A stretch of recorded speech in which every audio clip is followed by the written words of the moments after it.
الحمد لله رب العالمين والصلاة والسلام على خاتم النبيين أما بعد فأعوذ بالله من الشيطان الرجيم بسم الله الرحمن الرحيم الصلاة والسلام عليك يا رسول الله وعلى آلك وأصحابك يا حبيب الله الصلاة والسلام عليك يا نبي الله وعلى آلك وأصحابك يا نور الله۔ درود پاک پڑھنے کے بے شمار فضائل و برکات ہیں، بہت سارے واقعات، بہت ساری حدیثیں فضائل درود میں ملتی ہیں، مگر بعض اوقات ایسا ہوتا ہے کہ کچھ لوگ یہ سمجھتے ہیں کہ درود پاک بڑی اچھی چیز ہے، پڑھ لیں تو بڑا کمال ہے، لیکن نہ پڑھیں تو کوئی پرابلم نہیں ہے۔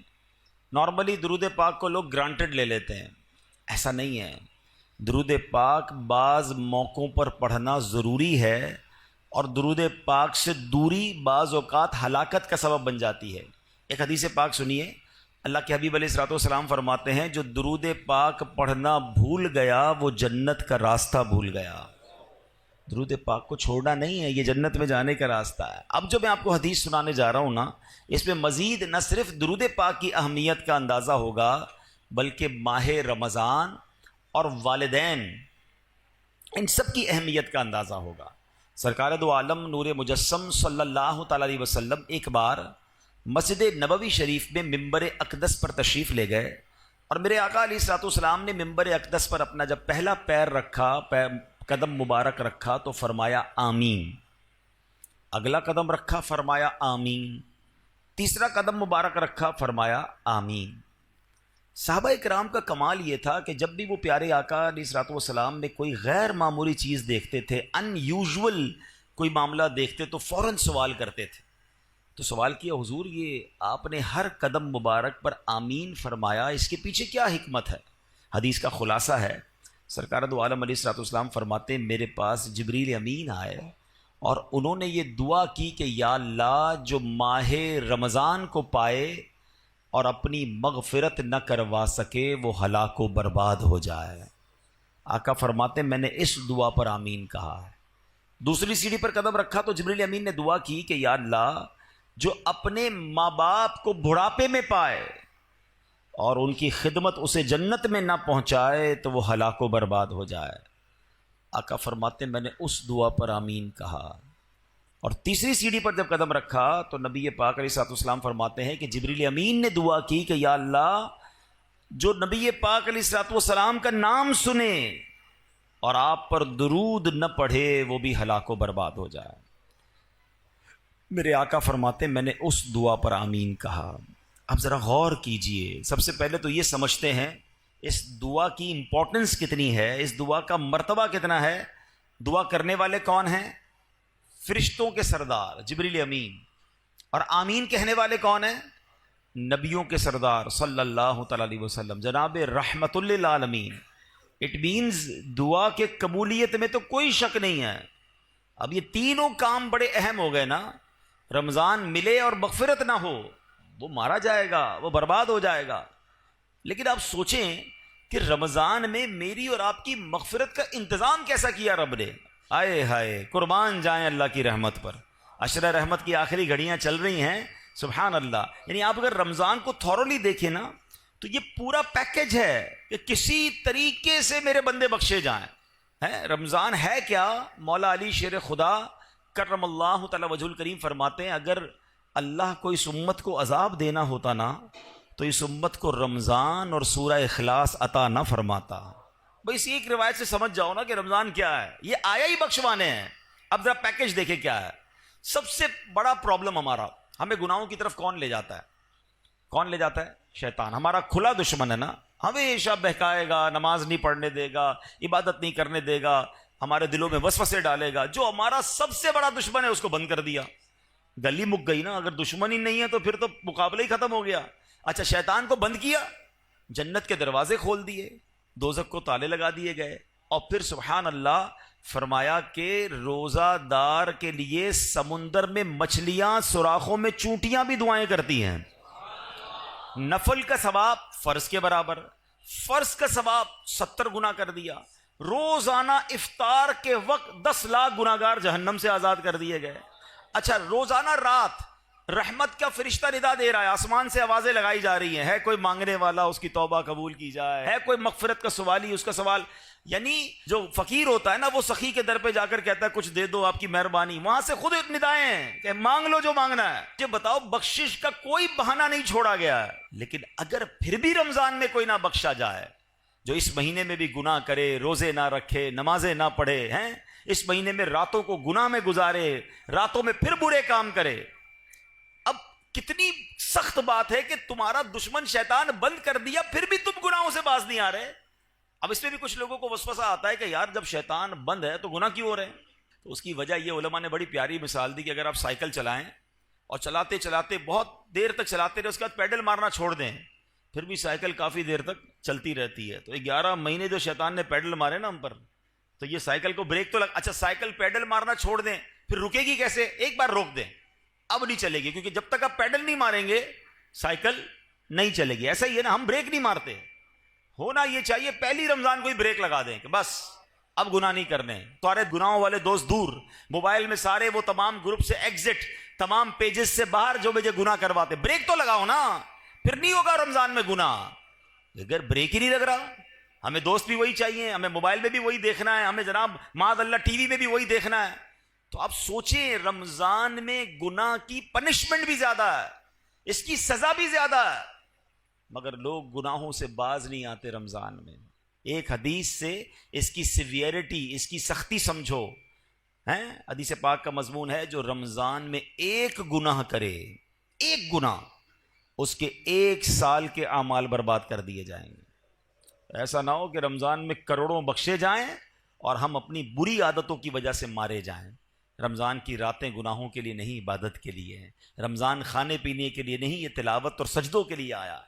تو نمبر 1 اس دعا کو یاد رکھنا کہ نبی پاک نے آمین کہا ہے کہ جو رمضان کو پائے اور اپنی مغفرت نہ کروا سکے وہ ہلاک ہو جائے. دوسری کیا دعا تھی کہ یا اللہ جو اپنے والدین کو بڑھاپے میں پائے اور ان کی خدمت اسے جنت میں نہ پہنچائے تو وہ بھی ہلاک و برباد ہو جائے. اب سوچئے کہ ہم اپنے والدین کی کتنی خدمت کرتے ہیں. جب والدین کی بات چلی ہے نا تو چلیں پہلے میں ہماری امی حضور حضرت خدیجۃ الکبریٰ رضی اللہ تعالیٰ کا بھی کچھ ذکر کر لوں کہ کیا عظیم ہستیاں. 10 رمضان ان کا یوم وصال ہے. کمال کی حدیث سنیے گا، بخاری شریف کی حدیث. جب پیارے آقا علیہ الصلوۃ والسلام غار حرا میں تشریف لے جایا کرتے تھے، ایک دن یہ ہوا کہ پیارے نبی رسول ہاشمی علیہ الصلوۃ والسلام غار حرا میں تشریف فرما تھے. حضرت جبریل امین بھی بارگاہ رسالت میں حاضر تھے. اتنے میں مسلمانوں کی پیاری امی جان رسول اکرم صلی اللہ تعالیٰ علیہ وسلم کی زوجہ محترمہ حضرت خدیجۃ الکبریٰ رضی اللہ تعالیٰ عنہ دور سے آتی ہوئی نظر آئیں. آگے کیا ہوا؟ بخاری شریف کی حدیث سے پاک سنیے کہ صحابی رسول حضرت ابو ہریرہ رضی اللہ تعالیٰ عنہ فرماتے ہیں حضرت جبریل امین نے خدیجۃ الکبریٰ رضی اللہ تعالیٰ عنہ کو دیکھا تو عرض کیا یا رسول اللہ صلی اللہ تعالیٰ علیہ وسلم، یہ خدیجہ آ رہی ہیں، ان کے پاس برتن ہے جس میں کھانا ہے، جب وہ آپ کے پاس پہنچ جائیں تو انہیں اللہ پاک کا بھی سلام دیجئے، میرا بھی سلام کہیے، اور انہیں یہ خوشخبری سنا دیجئے کہ جنت میں ان کے لیے اندر سے خالی یعنی خولدار موتیوں سے بنا ہوا گھر ہے جس میں نہ کوئی شور ہے نہ کوئی تکلیف ہے. اللہ کا سلام، جبریل امین کا سلام اور جنت میں گھر کی بشارت. جب حضرت خدیجہ نبی پاک کے پاس پہنچی تو پیارے آقا علیہ الصلوۃ والسلام نے فرمایا اللہ پاک اور حضرت جبریل نے تمہیں سلام کہا ہے. تو اس کا جواب دیتے ہوئے حضرت خدیجہ نے کیا کہا؟ ان اللہ هو السلام وعلی جبریل السلام وعلیک السلام ورحمۃ اللہ وبرکاتہ. یعنی اللہ پاک سلام ہے اور حضرت جبرائیل اور آپ علیہ الصلوۃ والسلام پر سلامتی، اللہ پاک کی رحمتیں اور برکتیں ہوں. یہ مرتبہ ہے ہماری امی حضور حضرت خدیجۃ الکبریٰ رضی اللہ تعالی عنہا کا. مادر اولین اہل ایمان کی ہے یہ اس کی بزرگی و پاکیزگی، برگزیدہ ہے رب محمد کی بھی، عرش سے جس پہ تسلیم نازل ہوئی، اس سرائے سلامت پہ لاکھوں سلام. اس کا جبریل ملحوظ رکھے ادب، جنتی گوہریں گھر اسے بخش رب، کوئی تکلیف اس میں نہ شور و شغب، منزل من قصب لا نصب لا صخب، ایسے کو شک کی زینت پہ لاکھوں سلام. سبحان اللہ. حضرت خدیجہ کا مرتبہ آپ کا کچھ تعارف بھی سن لیتے ہیں. سبحان اللہ، آپ رضی اللہ تعالیٰ عنہ کی کیا شان ہے. آپ کی کنیت ام قاسم ہے. آپ کا سب سے مشہور لقب الکبریٰ ہے. آپ بہت پاک باز، بہت باہمت، بلند حوصلہ، باعزت، اعلیٰ نسب رکھنے والی اور نہایت عقل مند خاتون تھیں. آپ کے اعلیٰ اوصاف و کمالات کی کیا شان ہے کہ زمانہ جاہلیت میں بھی آپ کو طاہرہ یعنی پاکیزہ خاتون اور سیدۃ قریش یعنی قریش کی سردار خاتون کے لقب سے پکارا جاتا تھا. اسلام کا اعلان نہیں ہوا، اس سے پہلے کی بات ہو رہی ہے. حضرت خدیجہ کا ایک بڑا پیارا لقب صدیقہ بھی ہے. نبی پاک علیہ الصلوۃ والسلام نے فرمایا ہذہ صدیقۃ امتی، یعنی یہ میری امت کی صدیقہ ہیں. ایک اور خوبصورت بات کہ پیارے آقا کے 7 اولاد ہوئیں. یاد رکھیے گا 7 بچے ہیں نبی پاک علیہ الصلوۃ والسلام کے. 4 شہزادیاں، حضرت زینب، حضرت رقیہ، حضرت ام کلثوم اور بی بی فاطمہ رضی اللہ تعالی عنہن، اور 3 شہزادے حضرت قاسم، حضرت عبداللہ اور حضرت ابراہیم. ان میں سے صرف حضرت ابراہیم جو تھے وہ حضرت ماریہ قبطیہ رضی اللہ تعالیٰ عنہ کے شہزادے ہیں. باقی ساری اولاد نبی پاک علیہ الصلوۃ والسلام کی وہ حضرت خدیجہ رضی اللہ تعالیٰ عنہ سے ہے. یہ یاد رہے. ایک اور خوبصورت بات کہ جب نبی پاک علیہ الصلوۃ والسلام نے ان سے نکاح فرمایا، پیارے آقا کی عمر مبارک 25 سال تھی، اور جب تک بی خدیجہ دنیا میں ظاہری حیات میں رہیں، میرے آقا علیہ الصلوۃ والسلام نے کسی اور سے نکاح نہیں کیا. اور ایک اور شاندار بات کہ تمام دنیا کے سیدوں کی، حسنی حسینی سیدوں کی جو نانی جان ہیں وہ حضرت خدیجۃ الکبریٰ رضی اللہ تعالیٰ عنہ. 65 سال کی عمر میں 10 رمضان المبارک 10 سن نبوی آپ کا وصال مکہ مکرمہ میں ہوا. آج بھی آپ کا مزار جنت المعالی مکہ مکرمہ میں موجود ہے. اللہ کریم تربت حضرت خدیجہ پر اپنی کروڑوں رحمتوں کی بارش نازل فرمائے اور ہم سب کو ان کے فیضان سے مالا مال فرمائے. آپ ایک رول ماڈل ہیں. پیارے آقا علیہ الصلوۃ والسلام کی زندگی کا جو سب سے ٹف ٹائم تھا نا، وہ اسلام کا جب اعلان ہوا تھا. اس سے پہلے تو لوگ بڑا پیار کرتے تھے نا، آپ کو صادق اور امین کہتے تھے، مگر جب نبی پاک نے اعلان نبوت کیا تو اس کے بعد اپنے پرائے ہو گئے، جان کے دشمن ہو گئے. مگر آپ کی زوجہ حضرت خدیجہ نے جو نبی پاک کو حوصلہ دیا، جو آپ کا ساتھ دیا. پیارے آقا علیہ الصلوۃ والسلام اپنی زندگی کے حیات طیبہ کے آخری لمحات تک حضرت خدیجہ کو یاد کرتے تھے کہ خدیجہ نے مجھے اس وقت ساتھ دیا جب میرا کوئی ساتھ دینے والا نہیں تھا. تو یہ بات سیکھنی چاہیے ہماری ماؤں بہنوں کو کہ اگر گھر میں مرد کسی مشکل میں ہے، پریشانی میں ہے، تو ہمیں اس کا ساتھ دینا ہے، تانے نہیں دینے، ٹینشن نہیں دینی ہے. اور یاد رکھیں میری وہ بہنیں اور مائیں جو مشکل وقت میں اپنے شوہر کا، اپنے بھائی کا، اپنے والد کا ساتھ دیتی ہیں، وہ اللہ انہیں سکھ کے دن ضرور دکھاتا ہے.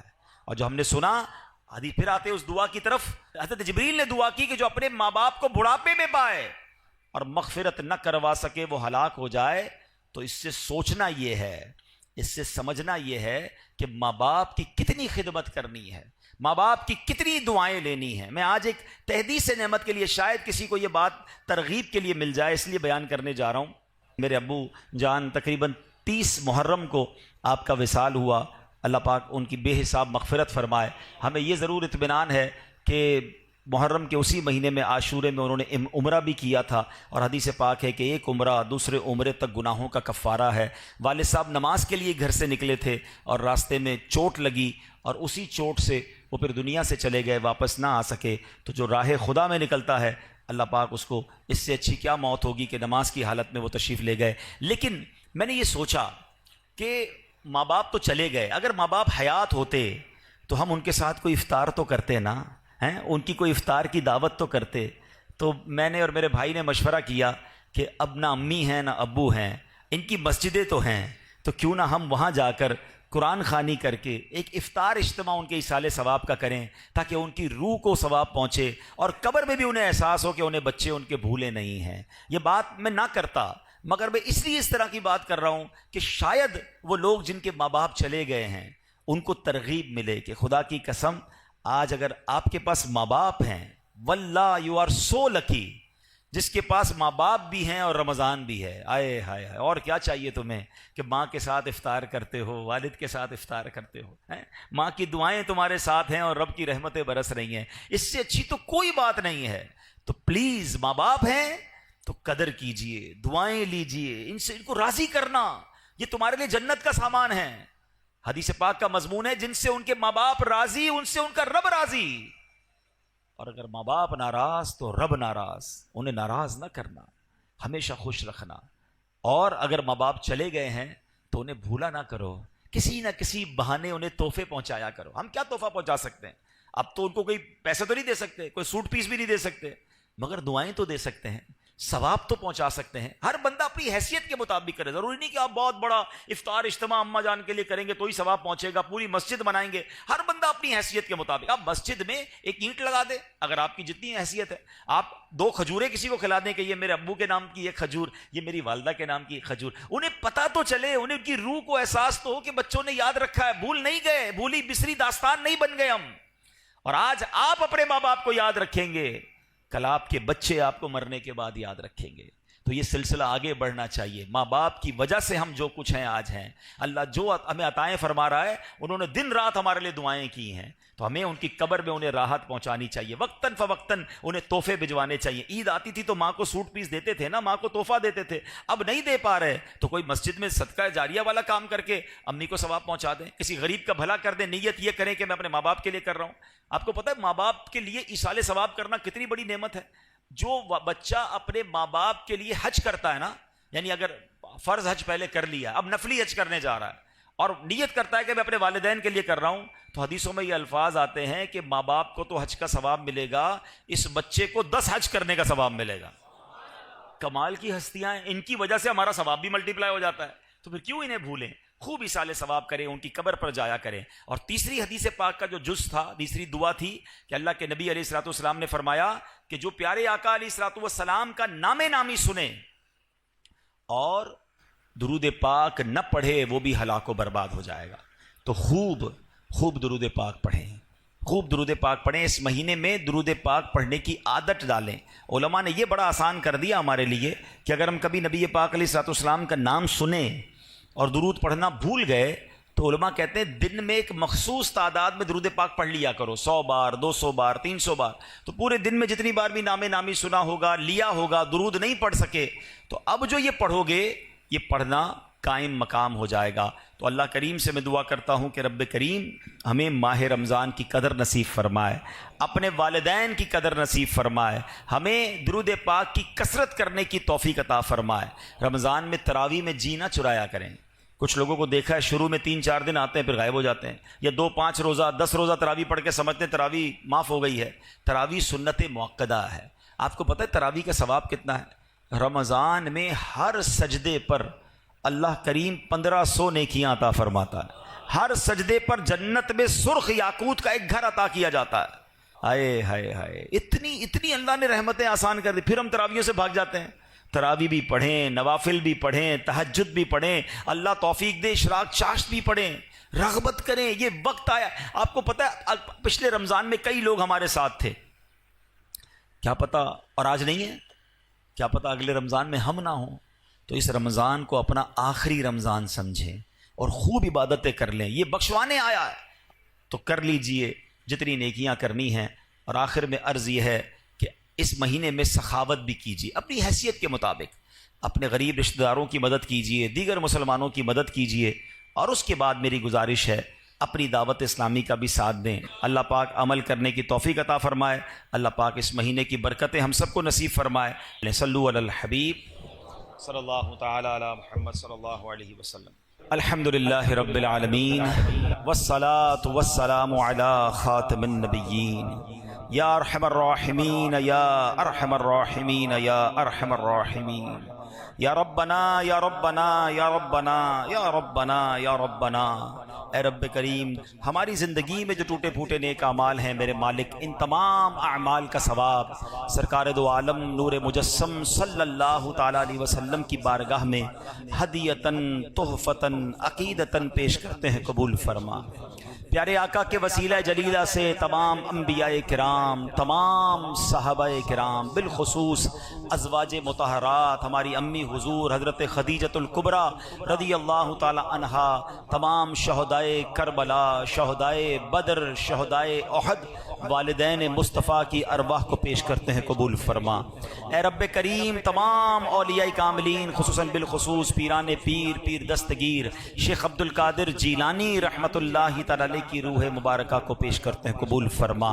اے اللہ سیدی اعلیٰ حضرت کو اس کا ایصال ثواب پیش کرتے ہیں قبول فرما۔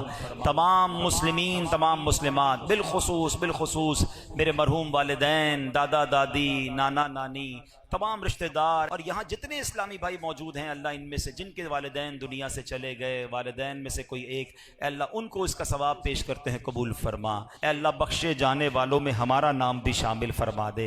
اے اللہ آج ہماری بھی مغفرت فرما دے، ہمارے ماں باپ کو بخش دے، ہمارے بھائی بہنوں کو بخش دے، ہمارے بیوی بچوں کو بخش دے۔ اے اللہ سرکار علیہ الصلوۃ والسلام کی ساری امت کی بخشش فرما۔ ربنا تقبل منا انک انت السمیع العلیم وتب علینا یا مولانا انک انت التواب الرحیم وافوض امری الی اللہ ان اللہ بصیر بالعباد لا الہ الا انت سبحانک انی کنت من الظالمین۔ اے اللہ بیماروں کو شفا عطا فرما، قرض داروں کے قرضے اتر جائیں، بے اولادوں کو نیک اور صالح اولاد عطا فرما، ہم سب کو اسی رمضان میں مکہ مدینے کی حاضری عطا فرما۔ وصلی اللہ تعالی علی خیر خلقہ محمد وآلہ وصحبہ اجمعین برحمتک یا ارحم۔